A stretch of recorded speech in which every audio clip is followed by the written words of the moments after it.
Good morning. Welcome to the November 20th meeting of the Environmental Resource Committee. I'd like to call the meeting to order. Can we stand for Pledge of Allegiance?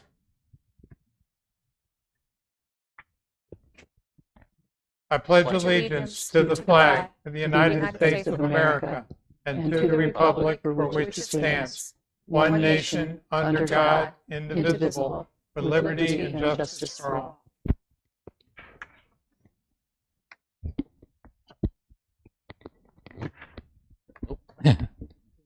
That wasn't No, quite a it's while. stuck. So hopefully it's First order of business is the draft agenda. Are there any amendments anyone feels are necessary? If not, I need a motion to approve the agenda. I move that we approve it. I'll second. All in favor? Aye. Aye.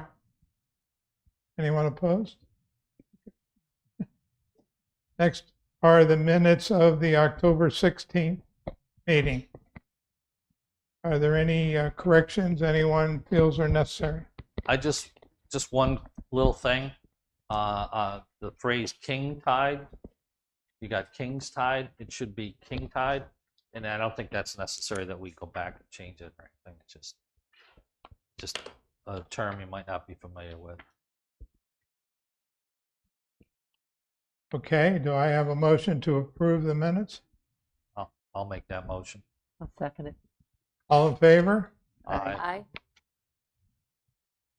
And by the way, thank you for including the photos in there. That was really, it's nice to see that. Yes. Yeah. Mhm. Very nice. Thank you. Next is the opportunity for public comments on the agenda items. Would anyone from the public like to comment on our agenda? Moving on to the business. Subcommittee discussions. First subcommittee is the climate. Jinx Creek Tubbs Inlet study update. Normally we've been showing pictures of Tubbs Inlet and Jinx Creek and the changes that have taken place. We're not doing that today. We have updated pictures, but there aren't any significant changes from the last photographs that we shared. So if anyone has an interest in those photographs, they can contact me, but Steve and I talked about it and we didn't feel it was significant enough to show those again. Next is the Palm Cove Jinx Creek Dredging Project update. Lisa wanted to talk about this. Lisa is not with us today. She had a walking cast put on her foot on Monday, but what she told me is that she's not good friends with the walking cast yet. She's learning how to walk again. But I'm sure that she'll learn how to do that quickly and be running around here like the ever-ready bunny before too long. The town has received notice that the DWR has told us that we qualify for a dredging grant for the Jinx Creek realignment project. That is now in discussion with the DWR, and when the agreement is finalized, then the town will issue an RFQ for the engineering to do the design and permitting work. So that is moving forward. Next item is the flood resiliency blueprint discussion. Last month, I passed out to everybody a document that showed the overview of the resiliency blueprint program. This is a new program that's been created by the Department of Environmental Quality to better prepare communities along the major rivers in North Carolina for flooding. Unfortunately, it wasn't in place yet before the floods that occurred this summer, but it supplements the Resilient Coastal Communities program, and it Sunset Beach went through the Resilient Coastal Communities program, and we looked at risks and vulnerabilities for a lot of storm-related activities. And as far as flooding is concerned, we looked at the risks to Sunset Beach for flooding from storm surge and hurricanes. But we never really looked at flooding risk from extreme rainfall events that occurred recently at Carolina Beach and Southport, up into Bolivia and that part of the county. Those areas are only 30 miles from here, and they received anywhere from 16 to 20 inches of rain in a 12-hour period. Now, with Tropical Storm Debbie, we received almost 12 inches of rain over several days. That didn't cause any flooding problems of any significance around here. But if that had been in a more short period of time, then it very possibly could have caused flooding along the Calabash River. And I passed out a map to everybody to show them what I thought were the points of high risk and vulnerability for the town. Unfortunately, these points are areas where the town has limited ability to do much about it. A couple of these are roads that are that are owned by the Department of Transportation, and several of these are on privately owned property. But this past week at the Coastal Resources Commission meeting, I talked to some of the senior people in the Department of Coastal Management about this, and this is something that they need to look at, and we need to work on together to try to come up with some solutions for. So we're going to go to work on this, but we don't have anything that we can do immediately about this except identify the concerns and try to find answers for it. Does anyone have any questions about this that came up from their study? One of the things I wanted to ask, are they looking at, if the rain occurs in a short period of time, the potential access to leave the area and come into the area? Is that one of the evaluations that are being done? Haven't gotten into that level of detail yet. I figured that, yeah. But when you look at these areas that are circled, it certainly creates evacuation problems. Issues, yes. And if, in the absolute worst case, if this water had flooded the Calabash River and that had blocked off these points that that I've circled here, the only evacuation route out of Sunset Beach would have been along Beach Drive into Ocean Isle Beach. And it's one thing to get out of town, it's another thing for emergency people to get into areas where people need help. But John, will the risk change on Beach Drive where it crosses, where they're replacing the bridge? Will that make that less of a flooding risk there? yes. It's supposed to, because they raised the level of the bridge up some 9 feet. So we may have some evacuation going that way Well, if the bridge is, when it's done. when it's done. Yeah. But no one knows what damage might have occurred to the bridge under construction if Yeah. that river had flooded. Yeah. Mhm. Yeah. Mhm. But Do you also know if the group is looking at the potential for stormwater? A lot of this has to be stormwater retention in the Right. existing areas, and how much is available versus when those wetlands and development occur. And those are big long-term issues, and I don't know if that group's looking at it.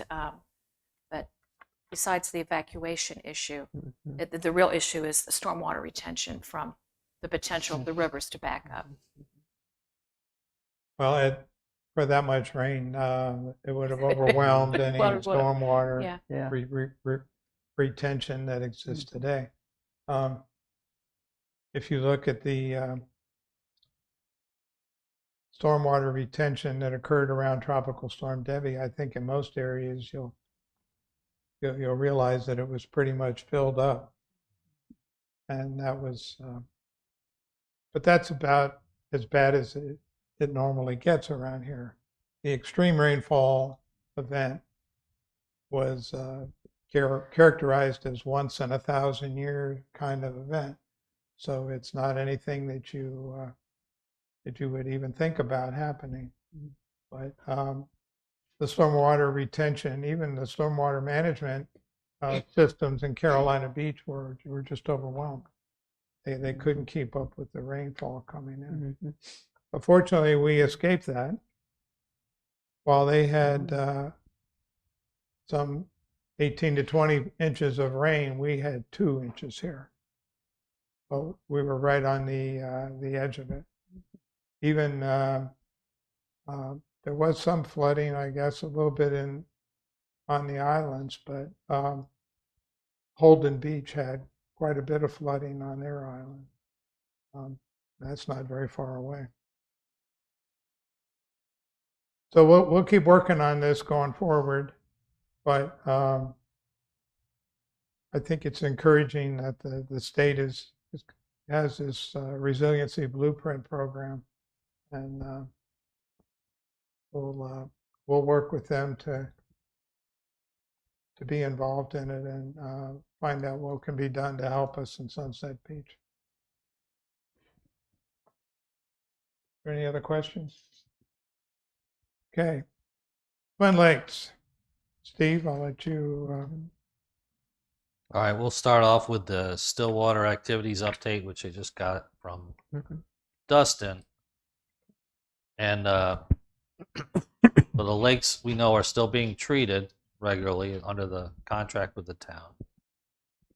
And their 24 aerators just came up and running. So they got the electricity installed, and Steve was out there to get them going. And they're all working. Apparently the East Lake looks pretty good and the West Lake is improving. But John mentioned the rainfall still lacking over the last year. So you still have that pressure on the lakes, not with the lack of rainfall. So I think the treatments are obviously what we need to be doing. I think there's some interest in grass carp, but that's for another discussion.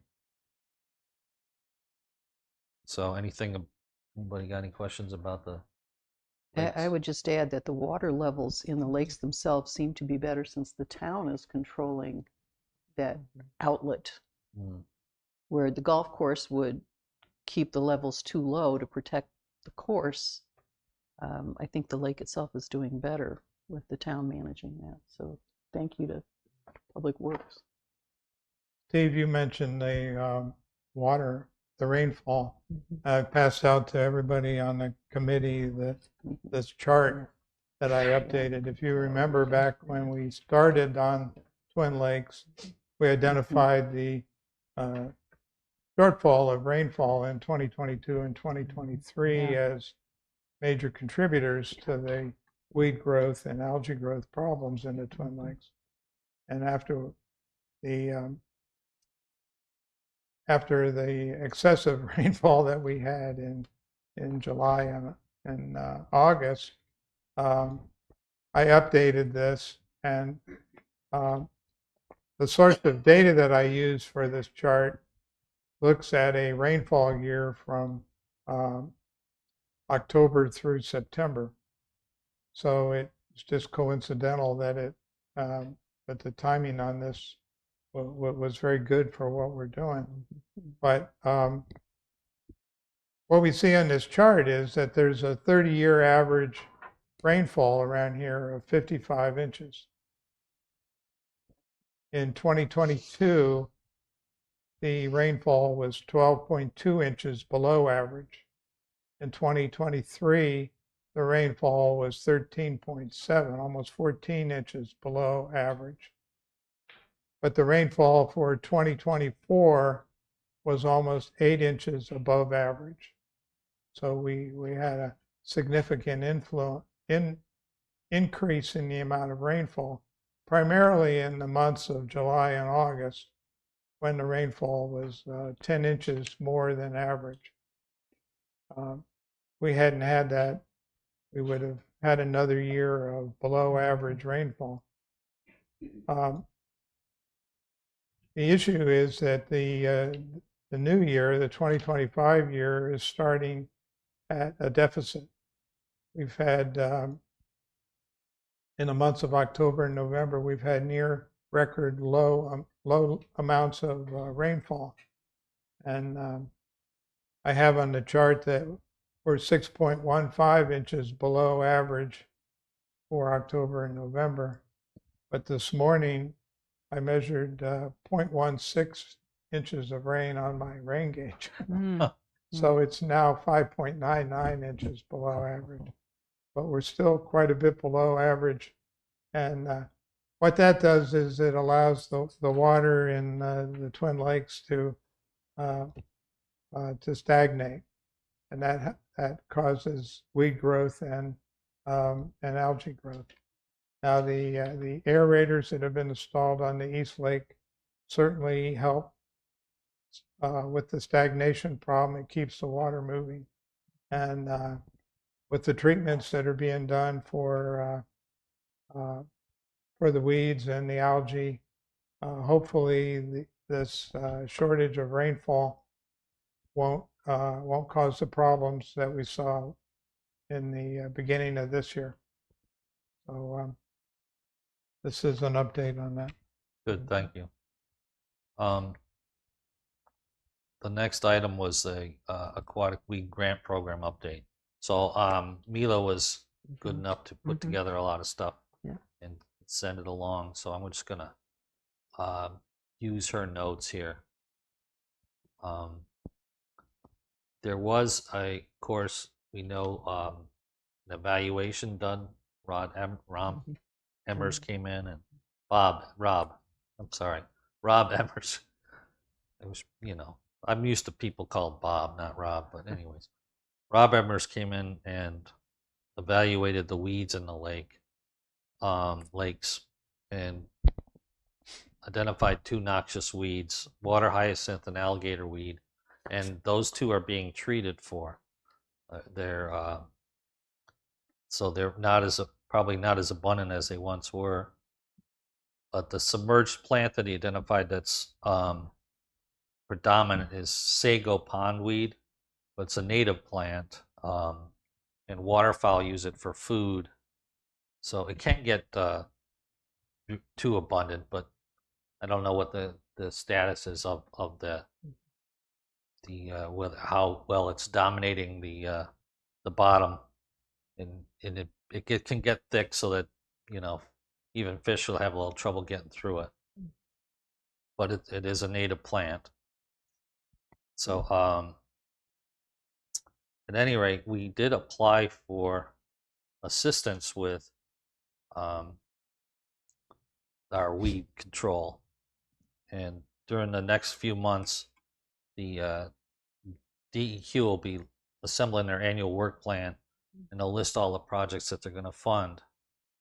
And that should be finalized in February, so we'll know, I guess, by then whether or not we're going to get any money. So we're seeking technical assistance to develop a lake-wide vegetation management plan and financial assistance to control the noxious weeds. So that's what Mila had. Anything else on that? Is that to apply to both lakes? Do you know? Yeah, Okay. yeah. I think we treat the whole thing as a system. Okay. Well, if we don't, we should. Part of it was stated in that grant that we did want a management plan, a step-by-step management plan Right. for long-term. Yeah, so I think that is. Yeah, part of it. that's what we get technical assistance from the state to develop that plan. So that's what we're asking for. Well, that's great.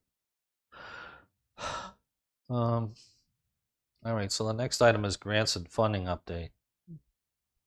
So there's potential funding for stormwater retention in ponds and lakes available from, it's ARPA, I guess. It's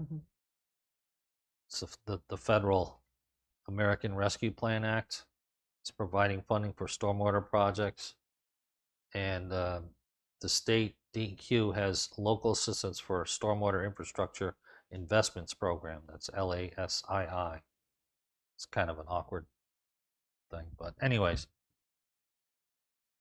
we that's an opportunity to try to apply for some funding.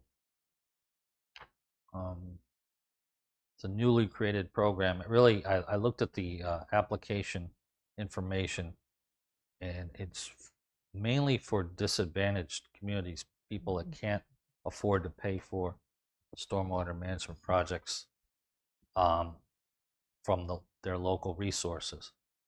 I don't know how the town goes about applying for grants and what they say on their applications, and I mean, I'm sure that they're used to dealing with these types of things before.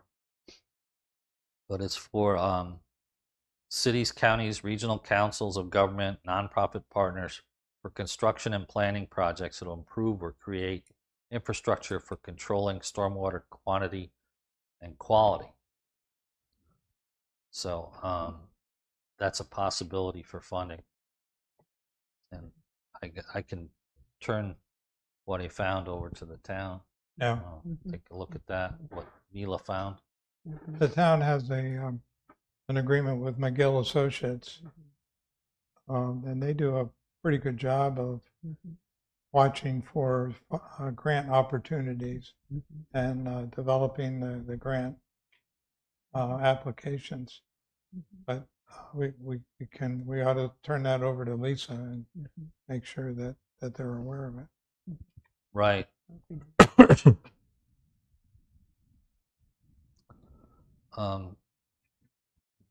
The other thing that Mila forwarded was this thing about grass clipping pollutants, and not going to, name any names or anything, but she did provide some guidance from Morella Sanchez King, who's a regional supervisor for DEQ Water Resources, Water Quality Section, and it was some interesting things in that information about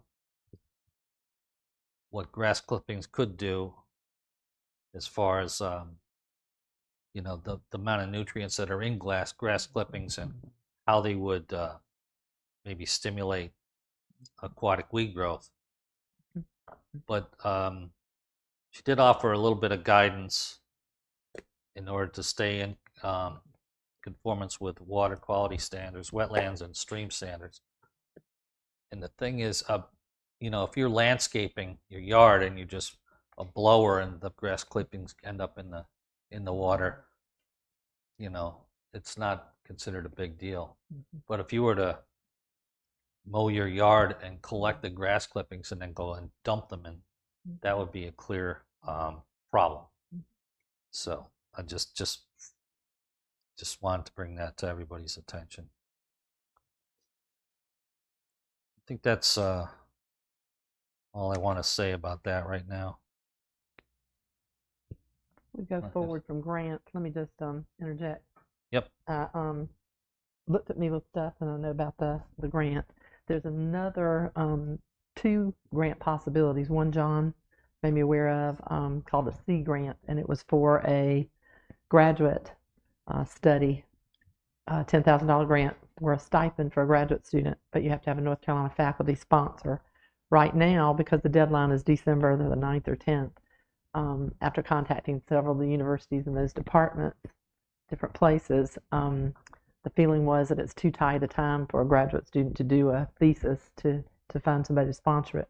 So we're still working on it, but the time limit is very fast approaching to find someone to apply for that. So I have it, a pretty extensive grant that I can share, but it's going to be a long email. But so that's one.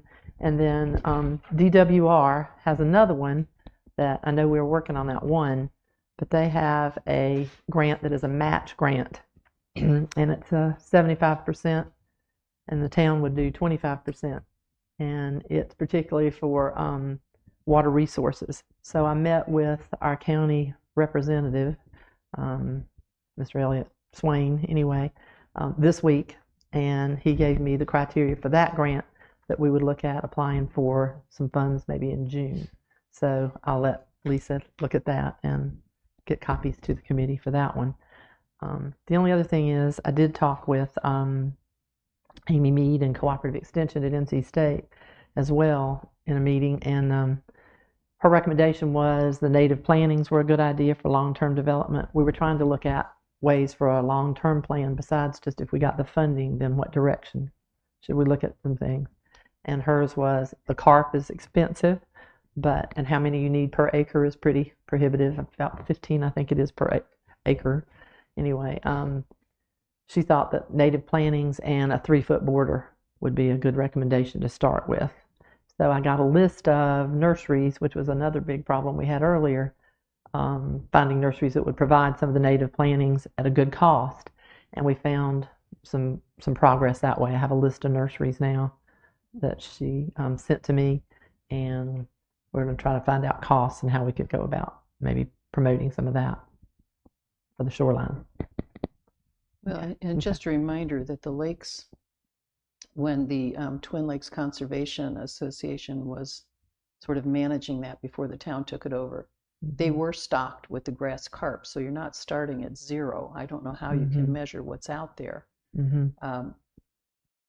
But if you're thinking, well, you have to replace 20% a year, I think it's probably been 2 years since we stocked those. The carp?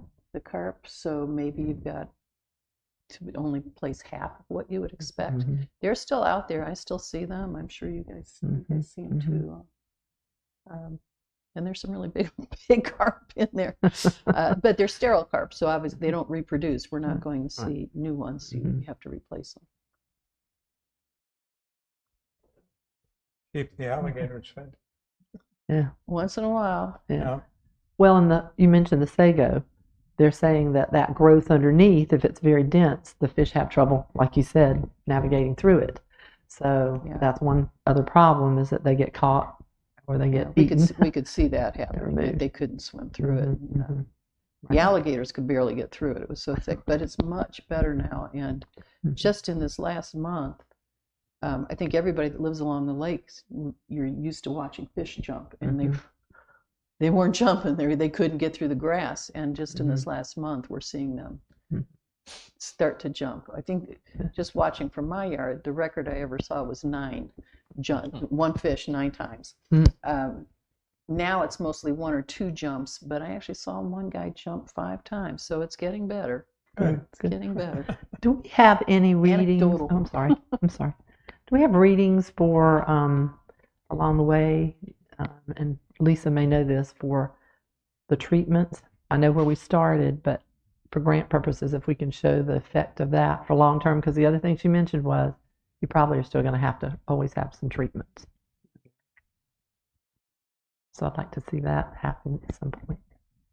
Well, the reports from people that observe changes in the lakes are good. Mm-hmm. But when we take periodic drone photographs, Mm-hmm. that we can see from an aerial view what the change in the weeds are. But that only looks at the surface, really. It doesn't Yeah. get deep Yeah. into the lake. But I don't know if Stillwater maybe does an annual water quality assessment. I know they did one at the beginning. I know, I saw that one. I just wonder if we measure every so many months or. we can ask for that. Okay. It probably changes slowly enough that I don't know that you'd want it more than once a year, but they would know better. We could ask them. We could ask. But we were hoping that we would get a pretty complete assessment of the water from the DWR. Mm-hmm. Mm-hmm. So we'll have to see what comes from them. Mm-hmm.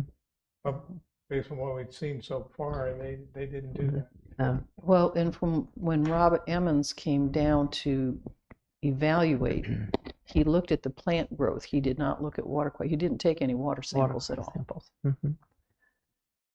So I don't know that we'll get much back that All way. right. Mm-hmm. We could possibly get that through Amy Mead at. Mm-hmm. I The talked to her extension about office. that. Yeah. We might have to bring the samples, but she can probably tell us how to get it processed To do through it. the state. Mm-hmm. Yeah. Mm-hmm. We'd have to buy the kits. I'm hoping Stillwater might do it, but we'll see. Well, thank you all for the work going on in Twin Lakes. It's quite, there's a lot going on. Mm-hmm. And we'll keep at it, and hopefully the improvements will keep taking place, and it'll just keep getting better. Is there any further thoughts about the Lake Smart program or something like that for Twin Lakes?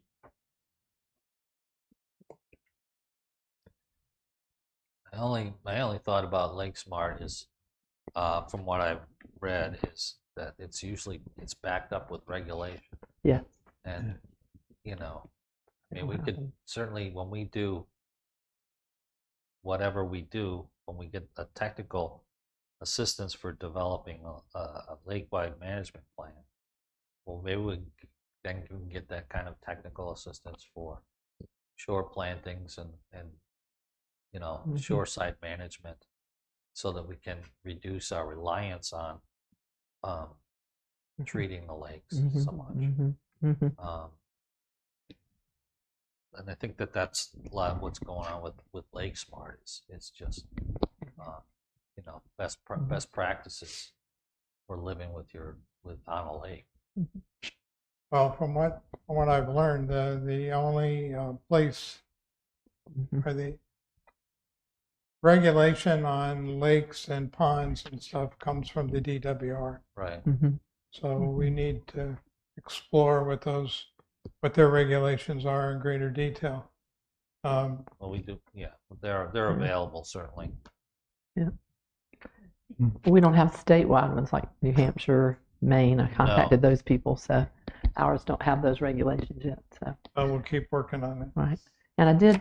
The next one is scope to the town ponds. Dustin and I were supposed to tour a couple that I could not find based on the maps that we had. So he was going to take me out. We didn't get to do that. So hopefully by the next meeting we'll get to go do that and try to take some pictures and see what we see. Yeah, some of those ponds are kind of hidden, tucked Yeah. in.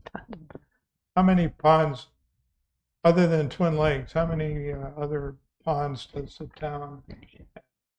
Is it 9? 8 or 9. I thought it was at least 9. 9, I think. 9? Mm-hmm.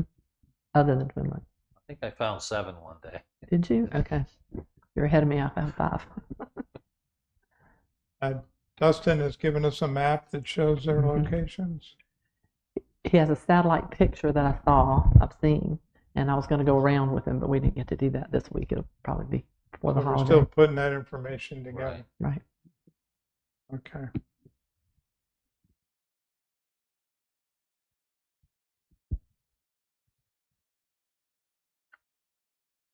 Is there anything else on Twin Lakes? All right, then we'll move on to the Green Recycling Subcommittee. And Earth Day, Arbor Day, we met with Kathy, Steve, and I, and at another point, Kathy, Jen, and I met with Amy to take a look at plans for Earth Day, Arbor Day, and I think you all have a copy of Amy put this together, the plan for it, and the May 3rd date worked out. I know Lisa said she was double checking that that would meet the Arbor Day requirements. As I think we talked about before, there's going to be a little bit different focus, and I like the way that this called it a reimagined celebration. Because in the past we focused so much on just the educational part that I think we did not attract the complete audience that we would like, and so that adding in a few more activities that we may get a better participation from the community. So we have our list of participants that we are planning to invite, and this is partly to go to them to ask them, save the date, and then we'll be in contact. A lot of them we have to contact personally to kind of explain why we would like them there and what we would like them to focus on. So once we've sent out the save the date, then we can begin to do that. And we want to do this really soon because so many of them are already, just like we found for the town itself, already booking out plans all the way through April and May. So that'll be the start. We're trying to decide what vendors in particular we would like to have there. We want them to be environmentally focused and, in the same, staying away from plastics and things that aren't environmentally friendly. So we're working on that, but Amy's been a huge help with that. So thank you so much. And we're going to keep working on it. Great. This is so much better than we've ever done before. Well, you know what? For once we got a head start. And I'm hoping that May date, that the weather will be a little more friendly to us than it's sometimes been in April and earlier. So we're working on that. And if anybody here has suggestions on maybe a vendor that you're aware of that might fit in with an Earth Day, Arbor Day theme that you'd like us to take a look at, or activities that you think the community might be interested in, we'd love to hear those ideas. And I have to say, Kathy has taken a huge part in spearheading this, so thank you for your work on it too. Well, I got to say, I keep giving Amy kudos, but she's been great to work with.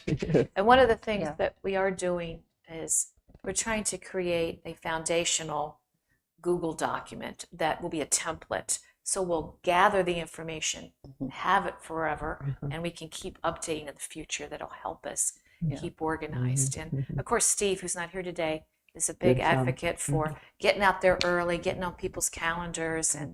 And so I think, we got a good plan, and we're working it. Good. Yeah. Okay. Invasive weed discussion. Is that about the beach weeds? I'm not sure what the... Yeah, I threw that in there just because it did come up when we... So was it Holden Beach? That's There was working an on invasive weed found at Topsail Beach. Topsail Beach. Okay. And the state is coming in with some grant money to help them get rid of it. It's a beach vitex, I believe, is what they found. Right. And there were some photos of possibly invasive weeds at Sunset Beach, and the vitex took over so fast. It just overgrows everything, that was destroying all the natural dune plant life in Topsail. We wanted to make sure that we weren't dealing with that here at Sunset Beach, and if so, what we would need to do to eradicate it. So I only saw photographs. To me, it looked like something called a beach morning glory. They're native. They're not particularly invasive, but they can become noxious if they overgrow too much. But they're actually very helpful at holding the sand dunes together. So it's something we have to look at more carefully. If it is that plant, decide how much of it we can tolerate, because we don't want the same problem of it overgrowing everything. But it was really interesting. We certainly don't want to get that beach vitex started here, because it was, and apparently that had been planted by somebody possibly to stabilize the dunes, and just took them over. Well, the photos that we got, Mhm. you couldn't really tell Yeah. if that was Yeah. the plant or if there was beach morning glory in with it, or Yeah, that's what I mean. So you What? know, I could only look at the photos that we had, and that certainly looked like.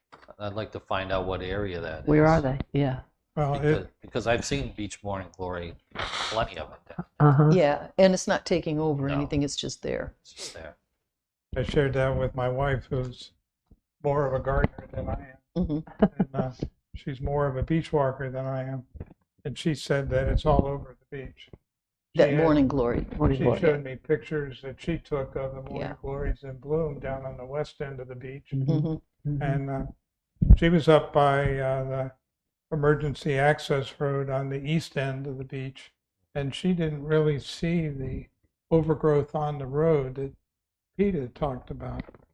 But maybe that had been cleaned off. We don't know.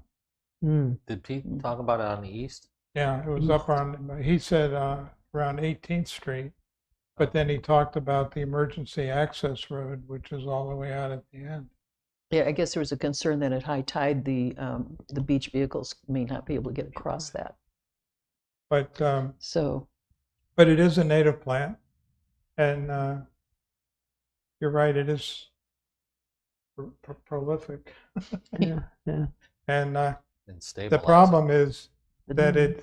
because it's a native plant on the dunes, there are limits on what can be done to treat it or Right. remove it. Right. So I Yeah. know the town is trying to get some information from CAMA about just exactly what they can do about the weed growth so that it doesn't interfere with emergency operations on the beach. or potentially take over the natural grasses and things that are out there also protecting the dunes. Right. So we're starting to look at that, but like I said, I've only seen photos. I haven't seen it to know better.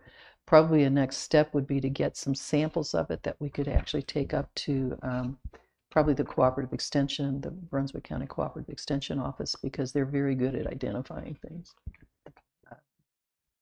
And maybe if it's possible that it's something we can treat if we need to, give us some ideas on how to do that. Okay. Maybe we ought to organize a weed party and go up on the beach and take Pull it out. Take the picture. Well, Where are we let's go going? weed. Where are we Listen, going? I'm a gardener. I love to weed. I'll be out there. Well, Do we have any idea which end it's on? He said it's at the east end. It is but, the east. at least that's one place they've Well, seen it's it. definitely it's just west It's- of the pier. Definitely. Yeah, Okay. it's There out around too. the 18th Street Okay. walkway up Okay. to the emergency access road, which is right at Yeah, I the know edge that of is. Palm Cove. Mm-hmm. And actually, when you walk on any of the walkways and look into the vegetation that's down behind the dunes, You see it in there. you'll see it in there. The morning glory. Yeah. The morning glories. And they're, you know, you look at the the open lots in town and you see them in there too. And they don't seem to be damaging anything there. They're just there. It's just prolific. But we Yeah. haven't seen Vitex, or we have. The They, beach Vitex. I think that was the concern was that what's growing out there, and from the photos we had, you don't see Vitex, but it is possible that the morning glory is growing over or through and with the Vitex, so it's hidden. So we need to Go get look. to really see what that is out there. Okay, homegrown national parks. Did you guys Uh-huh. get? Yeah. Do you have I don't know if you have enough to hand to pass down. I think we've had them. There's 2 sheets to it. 2 pages that look like that. You can have mine because I know what that is. Use that to refer to. So one of the discussions we have had previously in Green and in the ERC is, you know, are there different programs that we want to support that help us meet our goals of, you know, improving the environment? And 2 that we've looked at in the past, and we wanted to look at again today to say, do we want to continue to work with these? The first one is homegrown national parks. And this is something that just homeowners can do individually. I don't believe that there is a town certification for this. But that's this first brochure. And the focus there, this was started by a gentleman called Doug, his name is Doug Ptolemy, who's a very well-known environmental person. And his goal is to restore native plants. And so the Homegrown National Park, the idea is to turn your own personal area into a park-like environment that is conducive to native plants, native pollinators, birds, animals, and so on. And I think one of their goals is to get 70% of the things that we plant to be native, and if possible, reduce lawn. Some of those things are hard if you have an HOA that says, your front lawn has to be front lawn. You can't do anything, but you can use this information to potentially help you improve gardens, foundation plantings, and so on, and make your yard more attractive to native life. So that's this program. We haven't, the way that we've promoted it in the past is just to have these brochures available when we do like Earth Day, Arbor Day, and to have them maybe in the town hall where we do our brochures, but to talk to people about it and encourage native plantings. And we do that also when we do our plant giveaways and tree plantings, trying to encourage native plantings. So that's one program, and it's not terribly time intensive if we don't pursue it any more than handing out information. If we want to make it more of a town-wide project that we want to focus on differently as a community project, that's kind of what we need to discuss if it's something that we want to invest our time in. The other, and I think it's at the end of our agenda packet, is the National Wildlife Federation, their wildlife habitat program. That does allow us to do things to certify as a community. And there was some interest, some of the towns have done this, and there was interest in our pursuing it, just to say, what does it take? How do we do it? If you look through, this is kind of how we get certified, what you have to do. It's similarly, they encourage native plantings and creating habitat that in particular fosters wildlife and pollinators as part of that. But it has the advantage of giving us a structure to do this as a community. So if we can still continue, we've handed out the information for it in the past so that if individual homeowners want to certify their personal space, they can do that.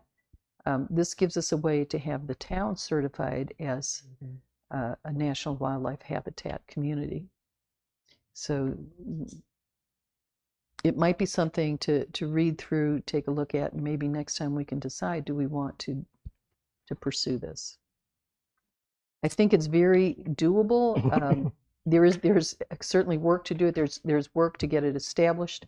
When I look through their materials, it says it usually takes a community about 2 years to get enough to earn the points that you need to do this. But most of the points are things we do anyway, educating the public, doing outreach, trying to improve our community spaces. So I think we could do it if we wanted to do it. It's not expensive for the town. It says $99 to register the town to do this. But for individual homeowners, there's a charge of $20, a one-time charge that you send in to National Wildlife Federation with information about your project, and they certify it and send you a little certificate you can buy. And I think, John, you said you had one at one time, a nice little plaque for your yard to say that you're certified. Is that the case? Sign. Yeah. So I think there's some nice benefits, and I do think most people are familiar with the National Wildlife Federation. And like I said, they have a structure that they can work with you to get this going. So something to think about, maybe put it back on the agenda for next time and see if we want to pursue it. Is there other discussion on this? Just, did we talk about possibly including the golf courses in this before? The golf courses would be great. They give us extra points because they're community business. And I mean, I think that would be part of the outreach. That's why it can take like two years to do this, because you're trying to get these people to buy in. Also for schools and like our community our government buildings, local businesses, they really, to do the community certification, they really want that outreach to all of these people to do what they can do. So I looked at this yesterday. I looked at it in more detail. But before we moved to Sunset Beach, we lived in Maryland, outside of Baltimore, and we certified our property as a wildlife habitat. We had a sign in our yard, and we went through that for a long time. And when we moved down here, I brought the sign with me, but I lost it. But yesterday I went through the program, and I filled out the application to be certified wildlife habitat where we live now. And it's a very easy thing to do.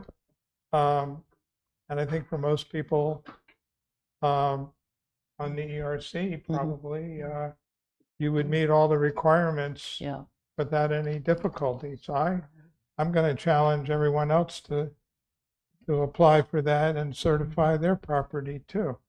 It's it costs $20 to file the application, and if you want to sign, it costs you another $30 up to some exorbitant amount for a fancier sign.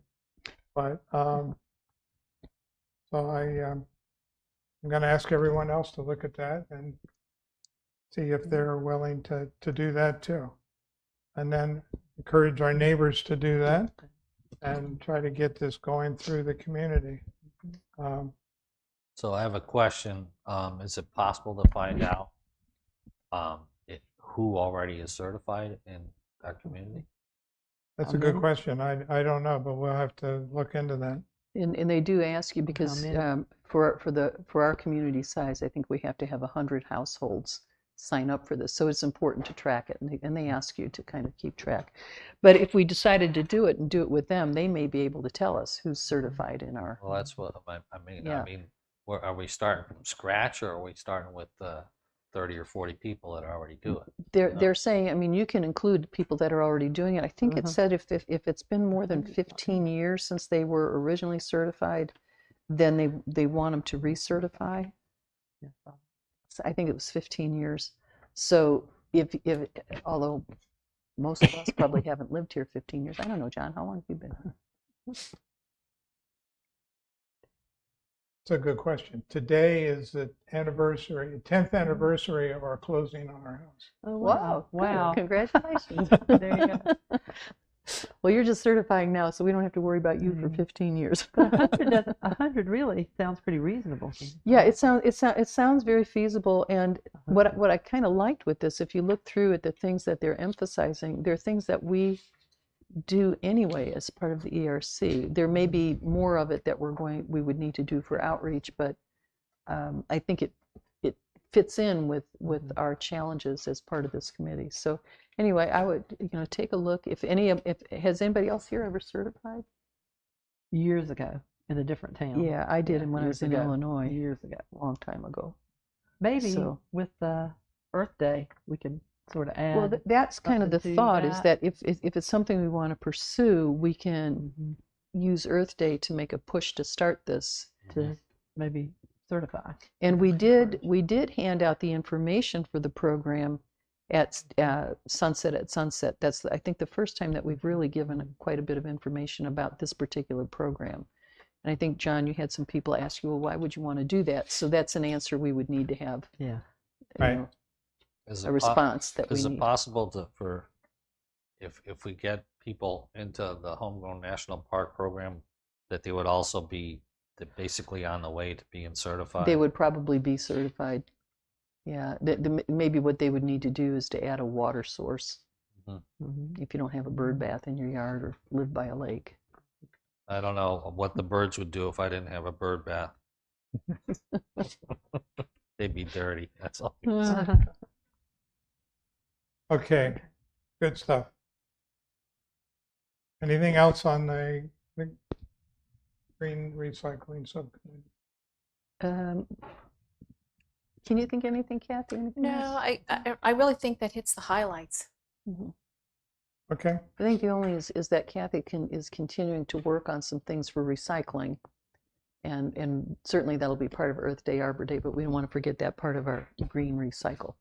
right. And thankfully, she has a lot of experience, so she knows what she's talking about. All right, moving on. Tree City USA update. Lisa got approval from the town council to move forward on this, and she's working to submit the application and by the deadline in December. And she's got some ideas on the makeup of a tree board, which is the big thing that needs to be done. And we should hear more from her at the next council meeting. I think that's about it. That's it. Are there any public comments about the meeting today?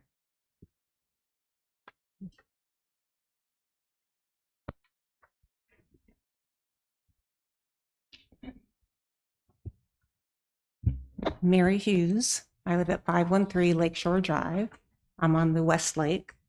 Talking about all the things that have been going on, it just reminded me that it's been a year since I was first up here to raise concerns about the Twin Lakes. I will say that the progress has been phenomenal. I do think that and I'm really excited about the East Lake getting the aerators. I wish we could get them in the West Lake too to keep that water moving. So my only question really is, you mentioned treatment plans.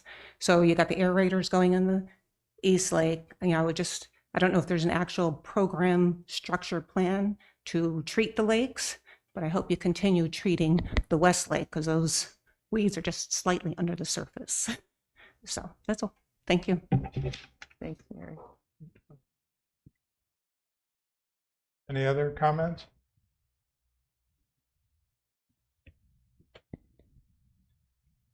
Hi, Dave Eastburn, 424 32nd Street.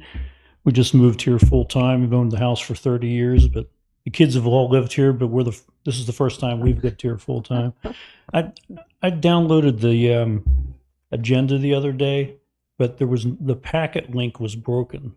So when I tried to download the packet, I couldn't get the packet. Was there a packet distributed before the meeting? Over 16. I don't know what happened to the packet link. But, I looked at it this morning. It's there. I looked at it this morning, and Yeah. it's there. This was Monday. Have you I tried think it I can't again? find it today. Have you tried it again? I didn't try this. I'm a little late. I missed the first couple. Yeah, Okay. sometimes there's glitches in there but there was the other information with the agenda was the minutes from the last meeting and the information about the National Wildlife Federation. So That's, any other comments? And I think we're done. So I have a motion to adjourn. Motion to adjourn. For a second? I'll second it. All in favor? Aye. Aye. Do we meet? Thank you. Are we meeting in December? Yes, we're meeting in December on the 11th at 2 11th. p.m. in the afternoon. Yeah.